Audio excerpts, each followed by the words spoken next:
अच्छा उस्ताद साहब जरा कि मैं सवाल तो किया सीगा ब्रेक तो पहले कि पंजाब च पाबंदी है नहीं मैन्युफैक्चरिंग हो रही नहीं हो रही समझ आती गल जरा पेशावर का कारीगर है पूरी मार्केट है बड़ी मशहूर वो जो सारा साग गुड्डी बनाते ने विकदी कित्थे है वो सर दूसरे शहर दूसरे मुल्कों जाती है दुबई बहुत ज़्यादा जा रही है अमेरिका जा रही है कैनेडा जा रही है उतों बन के सारी बाहर जा रही है अच्छा क्योंकि पहले पंजाब भी बंद ही लेकिन इतों भेजन लगे पहले कराची भेजनी पैंदी सी लेकिन रुकावटां काफ़ी होंदियां अक्सर पुलिस फड़ लैंदी सी तो जाहिर कर जो नुकसान काफ़ी ज़्यादा होंदा सी तो इसलिए ज़्यादातर कारीगर जिहड़े ने पेशावर चले गए ने उत्थे ही काम करते हैं उतों बाहर भेजना ज़्यादा ईजी है अगर एक्सपोर्ट इन्नी मुनाफे बख्श है तो फिर तो पंजाब को भी सोचना चाहिए कि यार जिहड़े साडे पंजाब दे कारीगर है ने पतंग साज है ने उन्होंने मौका दिओ बाहर नास इत्थे बना दिओ बेचन दिओ लेकिन बना के बाहर भेजो पैसे मंगवाओ हाँ जी बिल्कुल जी लाइसेंस बनने चाहिए ने जिहड़े बाहर भेजदे ने इत्थे बननी चाहिए एक्सपोर्टिंग लाइसेंस जिहड़े हाँ जी बिल्कुल उन्होंने लाइसेंस बन जाने चाहिए ने इत्थों बना के बाहर भेजन ठीक है बरीक डोर बाहर जानी चाहिए मोटी डोर बिल्कुल बंद हो जानी चाहिए है ठीक है 35 नंबर इत्थे दे बाहर दे मुल्कां दे विच भी तकरीबन मोटी डोर खत्म होंदी जा रही है बरीक डोर दी भी लगे आ रहे हैं पहलों पतंग का साइज़ 8 गिट्ठी उड़ती ही 7 गिट्ठी उड़ती ही लेकिन तकरीबन कई मुल्कों के 60 से 5 की पतंग उड़नी शुरू हो गई है तो भी बरीक डोर से आ गए हैं उन्होंने ऐलान कर दिता कि जी मोटी डोर खत्म कर दिओ तो बरीक डोर से शौक करना अपना शुरू कर दिओ सही है अच्छा अकील साहब पिछले साल जो SOP बनाया गया थोड़ी एसोसीएशन भी और हुकूमत ने मिल के उहदे बड़ा मोटा मोटा लिखा सीगा और बड़ा इश्तहारां भी छपदा रहा सारा कुछ कि जनाब अली चरखी जड़ी है वो इस्तेमाल नहीं होएगी सिर्फ पिन्ना जड़ा है वो इस्तेमाल होएगा लेकिन आवाम वास्ते तो पिन्ने ते ही सख्ती रही जो तकरीबात होइयां सरकारी 6 7 8 जो हुकूमत दे वड्डे वड्डी बलावां वड्डियां वड्डियां गड्डियां वाले वड्डे वड्डे तमगियां वाले और बस की कहिए कि वड्डे वड्डे प्रोटोकॉल वाले जड़े हैं ने वो अज भी वीडियोज़ जड़ियां हैं ने उस यूट्यूब ते मौजूद ने सारी जगह ते हर जगह ते मौजूद ने सोशल मीडिया ते कि साडे हुक्मराना ने और साडे तगड़े ब्यूरोक्रेट्स ने जड़ा है वो चरखी इस्तेमाल की तो ये तो फिर बड़ा एक कह लो ना कि अजीब जिहा काम नहीं है कि CUP सप ते CUP कप साढ़े वास्ते जड़ा वा सप है उन्होंने वास्ते कप है जी जी बिल्कुल तुसी दुरुस्त फरमाया लेकिन तुसी यह समझ लो कि मियाँ नवाज शरीफ साहब ने जो मेरी इन्फॉर्मेशन है और मैं कुछ पॉलिटिशियन बड़े पाकिस्तान के नामवर लोग वो भी कुछ छत्तां ते इकट्ठे होए तो उन्होंने कोलों भी डोर अरेंज नहीं सी हो रही यानी कि वो भी उन्होंने जिहड़े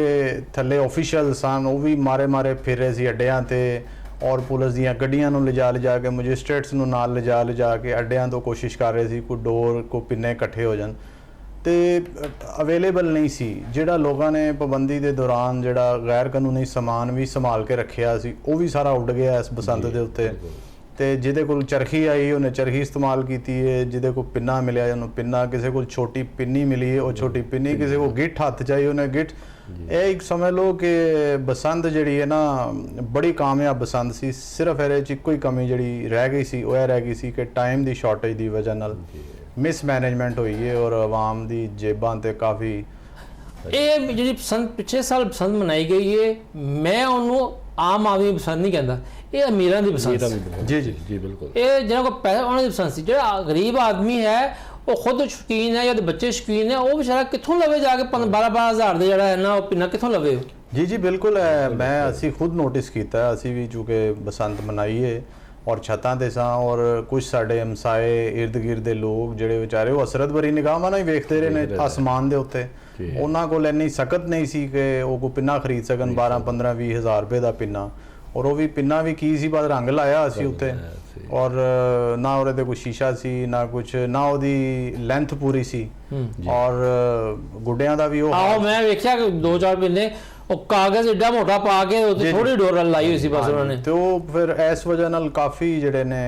ਅਮੀਰਾਂ ਦੀ ਇਹ ਬਸੰਤ ਸੀ ਔਰ ਗਰੀਬ ਲੋਕ ਜਿਹੜੇ ਨੇ ਉਹ ਵਿਚਾਰੇ ਐਤਕੀ ਥੋੜੇ ਮਹਿਰੂਮ ਰਹੇ ਨੇ ਔਰ ਸਾਡੀ ਕੋਸ਼ਿਸ਼ ਵੀ ਆਈ ਹੈ ਕਿ ਇਹ ਜਿਹੜਾ ਸ਼ੌਕ ਸੀ ਹੈ ਤੇ ਗਰੀਬਾਂ ਦਾ ਹੀ ਸੀ ਗਰੀਬਾਂ ਦੇ ਬੱਚੇ ਇਹ ਸ਼ੌਕ ਕਰਦੇ ਸੀ ਔਰ ਠੀਕ ਹੈ ਰੇ ਚ ਅਮੀਰ ਲੋਕ ਵੀ ਆ ਗਏ ਨੇ ਮਲਟੀਨੈਸ਼ਨਲ ਕੰਪਨੀਆਂ ਆ ਗਈਆਂ ਤਹਿਵਾਰ ਬਣ ਗਿਆ ਹੱਕ ਤੇ ਸਾਰਿਆਂ ਦਾ ਲੇਕਿਨ ਬੇਸਿਕ ਹੱਕ ਜਿਹੜਾ ਹੈ ਉਹ ਗਰੀਬਾਂ ਦਾ ਕੋਈ ਵੀ ਸਾਡਾ ਤਿਉਹਾਰ ਹੈ ਉਹਦੇ 'ਚ ਸਭ ਤੋਂ ਜ਼ਿਆਦਾ ਸਾਨੂੰ ਗਰੀਬਾਂ ਦੇ ਬਾਰੇ ਹੀ ਖਿਆਲ ਰੱਖਣਾ ਚਾਹੀਦਾ ਔਰ ਅਸੀਂ ਇਹੀ ਬਾਰ-ਬਾਰ ਰਿਕੁਐਸਟ ਕਰ ਰਹੇ ਹਾਂ ਕਿ ਇਹਨੂੰ ਫੌਰੀ ਤੌਰ ਤੇ ਮੈਨੂਫੈਕਚਰਿੰਗ ਦੀ ਇਜਾਜ਼ਤ ਦੇ ਦਿਓ ਤਾਂ ਕਿ ਜਿਹੜਾ ਨਾ ਸਮਾਨ ਉਹ ਜਿਹੜਾ ਬਹੁਤ ਮਹਿੰਗਾ ਨਾ ਵਿਕ ਸਕੇ, ਲੋਕਾਂ ਦੀ ਰੀਚ ਦੇ ਵਿੱਚ ਰਵੇ। ਔਰ ਗਵਰਨਮੈਂਟ ਨੂੰ ਮੇਰਾ ਨਹੀਂ ਖਿਆਲ ਕਿ ਕੋਈ ਇਹਦੇ ਤੇ ਇਤਰਾਜ਼ ਹੋਏਗਾ ਔਰ ਡਿਲੇ ਕਰਨ ਦੀ ਕੋਈ ਖਾਸ ਜ਼ਰੂਰਤ ਵੀ ਨਹੀਂ ਹੈ। ਮੇਰਾ ਖਿਆਲ ਹੈ ਕਿ ਕਰ ਦੇਣਾ ਚਾਹੀਦਾ ਹੈ। ਸਾਹਿਬ ਕਿਉਂ ਨਹੀਂ ਤੁਹਾਡੀ ਐਸੋਸੀਏਸ਼ਨ ਜਿਹੜੀ ਹੈ ਹਕੂਮਤ ਨੂੰ ਇਹ ਮਸ਼ਵਰਾ ਦਿੰਦੀ ਕਿ ਇੱਕ ਚੀਜ਼ ਜਿਹੜੀ ਹੈ ਉਹਦੀ ਕੀਮਤ ਜਿਹੜੀ ਹੈ ਪਤੰਗ ਦੀ ਹੈ, ਡੋਰ ਦੀ, ਇੱਕ ਦੋ ਕੁਆਲਿਟੀਆਂ ਜੋ ਵੀ ਟੈਕਨੀਕਲ ਉਹਦੀ ਬਣ ਸਕਦੀਆਂ ਨੇ, ਉਹ ਕੀਮਤ ਮੁਕਰਰ ਕਰ ਦੇਵੇ? ਸਰ ਕੀਮਤ ਦੇਖੋ, ਗਵਰਨਮੈਂਟ ਨੂੰ ਅਸੀਂ ਲਾਸਟ ਟਾਈਮ ਵੀ ਕੀਮਤ ਦੇ ਬਾਰੇ ਐਡਵਾਈਸ ਕੀਤੀ ਸੀ ਕਿ ਤੁਸੀਂ ਇਹਦੀ ਕੋਈ ਕੀਮਤ ਮੁਕਰਰ ਕਰੋ। ਗਵਰਨਮੈਂਟ ਨੇ ਸਾਫ਼ ਇਨਕਾਰ ਕਰਤਾ ਸੀ। ਉਹਨਾਂ ਨੇ ਕਿਹਾ ਜੀ ਅਸੀਂ ਕੀਮਤ ਮੁਕਰਰ ਨਹੀਂ ਕਰ ਸਕਦੇ ਇਹਦੀ। ਔਰ ਦੇਖੋ ਨਾ, ਦੁਕਾਨਾਂ ਜਿਹੜੀਆਂ ਜਿਨ੍ਹਾਂ ਲੋਕਾਂ ਨੇ ਲਾਇਸੈਂਸ ਲਿਆ, ਸਪੋਜ਼ ਅਗਰ 100 ਦੁਕਾਨ ਖੁੱਲੀ ਹੈ ਲਾਹੌਰ ਦੇ ਵਿੱਚ ਤੇ 200 ਬੰਦਾ ਜਿਹੜਾ ਉਹ ਘਰ ਬੈਠ ਕੇ ਬਗੈਰ ਲਾਇਸੈਂਸ ਤੋਂ ਹੀ ਵੇਚ ਰਿਹਾ ਸਮਾਨ, ਉਹ ਆਪਣੀ ਮਰਜ਼ੀ ਨਾਲ ਆਪਣੀ ਮਨਮਾਨੀ ਦੀ ਕੀਮਤ ਲੈ ਰਿਹਾ ਤੇ ਉਹ ਚੈੱਕ ਐਂਡ ਬੈਲੈਂਸ ਕਰਨਾ ਜਿਹੜਾ ਨਾ ਉਹ ਬਹੁਤ ਮੁਸ਼ਕਿਲ ਹੈ। ਇਹਦੇ ਵਾਸਤੇ ਤੁਸੀਂ ਫਲਾਂ ਤੇ ਸਬਜ਼ੀਆਂ ਦੇ ਤੇ ਚੈੱਕ ਐਂਡ ਬੈਲੈਂਸ ਰੱਖ ਸਕਦੇ ਹੋ, ਲੇਕਿਨ ਇਹ ਜਿਹੜਾ ਨਾ ਇਹਦੇ ਤੇ ਬਹੁਤ ਮੁਸ਼ਕਿਲ ਹੈ। ਵੈਸੇ ਤੇ ਸਾਡੀ ਹਕੂਮਤ ਜਿਹੜੀ ਹੈ ਨਾ, ਪੰਜਾਬ ਹਕੂਮਤ ਦੇ ਮਹਿਕਮੇ, ਉਹ ਸਬਜ਼ੀਆਂ ਫਲਾਂ ਆਟੇ ਦੀ ਕੀਮਤ ਵਿੱਚ ਚੈੱਕ ਐਂਡ ਬੈਲੈਂਸ ਨਹੀਂ ਰੱਖਦੇ ਤੇ ਇਹੀ ਮਾਮਲਾਤ ਨੇ। ਅੱਛਾ, ਹੁਣ ਗੱਲ ਕਰੀਏ ਸਿਕਿਉਰਿਟੀ SOPs ਦੀ। ਪਿਛਲੀ ਦਫਾ ਉਹ ਕਹਿੰਦੇ ਹੁੰਦੇ ਨੇ ਕਿ ਜਦੋਂ ਪਹਿਲੀ ਦਫਾ ਇਹ ਮੁਹਾਵਰਾ ਸਹੀ ਸਾਬਤ ਹੋਇਆ ਕਿ ਜਦੋਂ ਹਕੂਮਤ ਜਿਹੜੀ ਹੈ ਕੁਝ ਕਰਨ ਦਾ ਤਈਆ ਕਰ ਲਵੇ ਨਾ, ਇਰਾਦਾ ਬਣ ਲਵੇ ਕਿ ਮੈਂ ਇਹ ਕੰਮ ਕਰਨਾ ਤੇ ਕਰਵਾਉਣਾ, ਹੋ ਜਾਂਦਾ ਹੈ। ਜਿਸ ਤਰ੍ਹਾਂ ਪਿਛਲੇ ਸਾਲ ਬਸੰਤ ਲਾਹੌਰ 'ਚ ਉਹਨਾਂ ਨੇ ਮੋਟਰਸਾਈਕਲਾਂ ਦੇ ਉੱਤੇ ਸੇਫਟੀ ਰਾਡਸ ਜਿਹੜੇ ਹੈ ਨੇ ਉਹ ਲਗਵਾਉਣ ਦਾ ਫੈਸਲਾ ਕੀਤਾ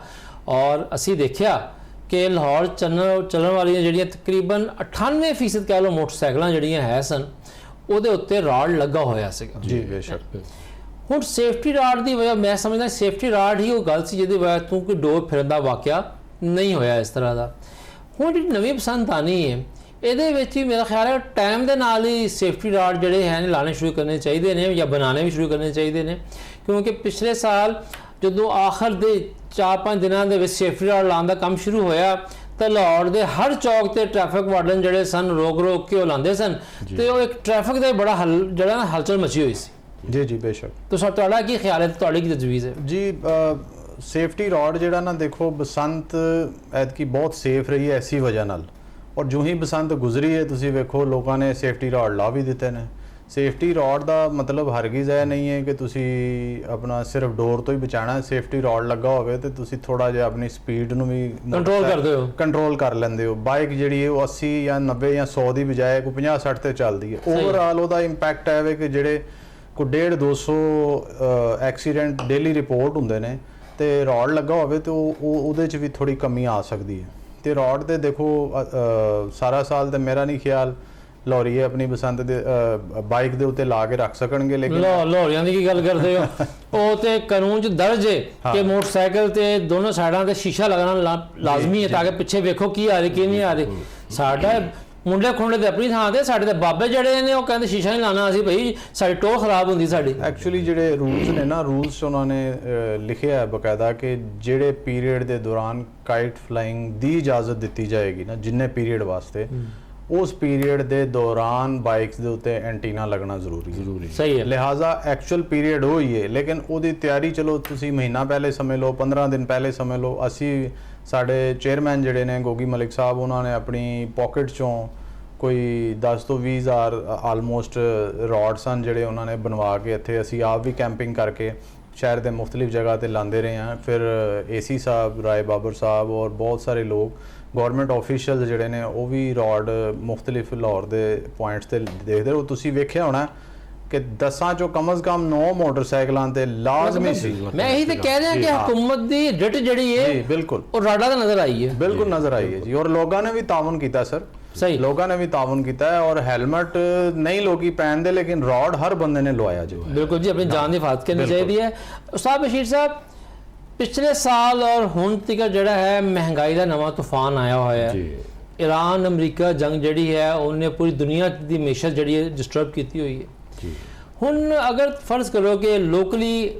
ਉਨਾ ਅੱਛਾ ਗਾਹਕ ਦੋ ਤਰ੍ਹਾਂ ਦਾ ਹੁੰਦਾ ਹੈ। ਇਹ ਗਾਹਕ ਕਹਿੰਦਾ ਸਾਨੂੰ ਸਸਤੀ ਚੀਜ਼ ਦਿਓ, ਇਹ ਗਾਹਕ ਹੁੰਦਾ ਕਹਿੰਦਾ ਜੀ ਸਾਨੂੰ ਸੁਪਰ ਚੀਜ਼ ਦਿਓ, ਸੁਪਰ ਚੀਜ਼। ਤਗੜੀ ਚੀਜ਼। ਜੀ। ਹੁਣ ਤਗੜੀ ਚੀਜ਼ ਤੇ ਪਾਕਿਸਤਾਨ ਮੈਨੂਫੈਕਚਰ ਹੁੰਦੀ ਨਹੀਂ, ਉਹ ਬਾਹਰੋਂ ਹੀ ਆਉਂਦੀ ਜੀ। ਹੈ। ਜੈਸੇ ਵਾਂਸ ਦੀ ਗੱਲ ਕਰ ਰਹੇ ਹਾਂਜੀ, ਹੋ ਵਾਂਸ। ਕਿ ਤੁਹਾਡਾ ਜਿਹੜਾ ਮੇਨ ਚੀਜ਼ ਹੈ ਪੇਪਰ ਤੋਂ ਬਾਅਦ ਉਹ ਵਾਂਸ ਵਾਂਸ ਹੈ। ਹੈ। ਹੁਣ ਪਾਕਿਸਤਾਨ ਦਾ ਜਿਹੜਾ ਵਾਂਸ ਹੈ, ਪਾਕਿਸਤਾਨ ਚ ਵਾਂਸ ਪੈਦਾ ਹੁੰਦਾ ਉਹ ਇੰਨਾ ਅੱਛੀ ਕੁਆਲਿਟੀ ਦਾ ਨਹੀਂ ਹੈ ਉਹਦੇ ਵਿੱਚ, ਔਰ ਤੁਹਾਨੂੰ ਬਾਹਰੋਂ ਬਰਮਾ ਤੋਂ ਜਾਂ ਥਾਈਲੈਂਡ ਤੋਂ ਜਾਂ ਚੀਨ ਤੋਂ ਆਏਗਾ। ਅਗਰ ਤੁਸੀਂ ਤੇ ਰਾਬਤੇ 'ਚ ਰਹਿੰਦੇ ਹੋ,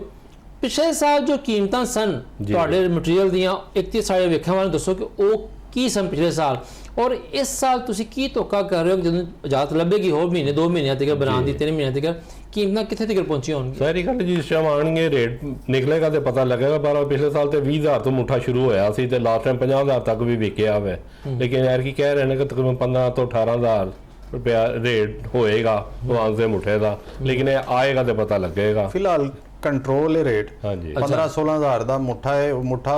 ਮੇਰਾ ਖਿਆਲ 50 ਫੱਟੀਆਂ ਜੀ, ਦਾ, 50 ਫੱਟੀਆਂ 50 ਉਹਦੇ ਚ ਵਾਂਸ ਦੀਆਂ ਫੱਟੀਆਂ ਹੁੰਦੀਆਂ। ਫਿਲਹਾਲ ਕੰਟਰੋਲ ਹੈ। ਹਜੇ ਕੰਟਰੋਲ 'ਚ ਇਸ ਵਾਸਤੇ ਹੈ ਮਲਕ ਸਾਹਿਬ ਕਿ ਹਜੇ ਗਵਰਨਮੈਂਟ ਦੇ ਵੱਲੋਂ ਕੋਈ ਨਾ ਉਹ ਸ਼ੁਰੂ ਨਹੀਂ ਹੋਈ ਮੀਟਿੰਗਾਂ। ਜੈਸੇ ਬਸੰਤ ਦੀ ਮੀਟਿੰਗਾਂ ਸ਼ੁਰੂ ਹੋਈਆਂ, ਤੁਹਾਨੂੰ ਪਤਾ ਹੈ ਕਿ ਸਾਡੇ ਜਿਹੜੇ ਥੋਕ ਵਾਲੇ ਹੈ ਨੇ ਉਹਨਾਂ ਨੇ ਹਰ ਸ਼ਾਇਦ ਰੇਟ ਵਧਾ ਦੇਣੇ। ਲੇਕਿਨ ਮੇਰਾ ਉਸਤਾਦ ਸਾਹਿਬ ਤੁਹਾਡੇ ਨਾਲ ਜਿਹੜਾ ਸਵਾਲ ਇਹ ਹੈ, क्या ऐतकी कोई ऐसा चांस नज़र आ रहा है कि कीमतां ਜਿਹੜੀਆਂ ਘਟ ਰਹਿਣ? ਹਾਂਜੀ ਬਿਲਕੁਲ ਜੀ, ਇਸ ਦਫਾ ਘਟ ਵਿਕੇਗੀ। ਪਿਛਲੀ ਦਫਾ ਤੇ ਬਹੁਤ ਜ਼ਿਆਦਾ, ਕਿਉਂਕਿ ਗੁੱਡੀ ਹੈ ਬਹੁਤ ਥੋੜੀ ਸੀ, ਜਿਹਦੀ ਵਜ੍ਹਾ ਤੋਂ ਬੇਸਿਕਲ ਹੋਇਆ ਹੈ ਕਿ ਜਿਹੜੇ ਅਮੀਰ ਲੋਕ ਸਨ ਉਹ ਆਏ ਨੇ, ਉਹਨਾਂ ਨੂੰ 200-400-500 ਗੁੱਡਾ ਇਕੱਠਾ ਕਰਕੇ ਉਹਨਾਂ ਨੇ ਅੱਗੇ ਵੇਚਣਾ ਸ਼ੁਰੂ ਕਰ ਦਿੱਤਾ। ਮੇਰੇ ਖੁਦ ਮਿਸਾਲ ਹੈ ਕਿ ਮੈਂ 280 ਰੁਪਏ ਦਾ ਗੁੱਡਾ ਦਿੱਤਾ। ਮੇਰੇ ਕੁਝ ਦੋਸਤਾਂ ਦਾ ਫੋਨ ਆਇਆ ਗੁੱਡੇ ਚਾਹੀਦੇ ਨੇ, ਮੈਂ ਕਿਹਾ ਨਹੀਂ ਗਏ, ਤੇ ਪਤਾ ਲੱਗਾ ਕਿ ਜਿਹੜੇ ਮੇਰੇ ਕੋਲ ਲੈ ਕੇ ਗਏ ਨੇ ਉਹ 1000 ਰੁਪਏ ਦਾ 1200 ਰੁਪਏ ਦਾ ਗੁੱਡਾ ਵੇਚ ਰਹੇ ਨੇ, ਔਰ ਉਹਨਾਂ ਨੇ ਵੇਚੇ ਨੇ। ਸਮਝੇ? ਤੇ ਇਸ ਵਜ੍ਹਾ ਤੋਂ ਜਿਹੜੀ ਐਡੀ ਮਹਿੰਗਾਈ ਹੋਈ ਹੈ। ਅੱਛਾ ਸਾਹਿਬ ਇਹ ਦੱਸੋਗੇ, ਫਰਜ਼ ਕਰੋ ਕਿ ਅਸੀਂ ਕਹਿੰਦੇ ਆ ਕਿ ਪਿਛਲੇ ਪਾਸੇ ਲਾਹੌਰ 'ਚ ਸੀਗੀ ਔਰ ਐਤਕੀ ਜਿਹੜਾ ਹੈ ਉਹ ਪੂਰੇ ਪੰਜਾਬ 'ਚ ਹੋਣੀ ਹੈ, ਤੇ ਜਿਹੜਾ ਵਾਲੀਅਮ ਹੈ ਇੰਨਾ, ਕਿਆ ਪੰਜਾਬ ਕੱਲੇ ਦਾ ਕਾਰੀਗਰ ਜਿਹੜਾ ਹੈ ਇਹ ਸਾਰੀ ਡਿਮਾਂਡ ਪੂਰੀ ਕਰ ਸਕਦਾ ਹੈ? ਮੁਸ਼ਕਿਲ ਬਹੁਤ ਪੋਸੀਬਲ ਨਹੀਂ ਹੈ। ਮੈਂ ਇਹਦੇ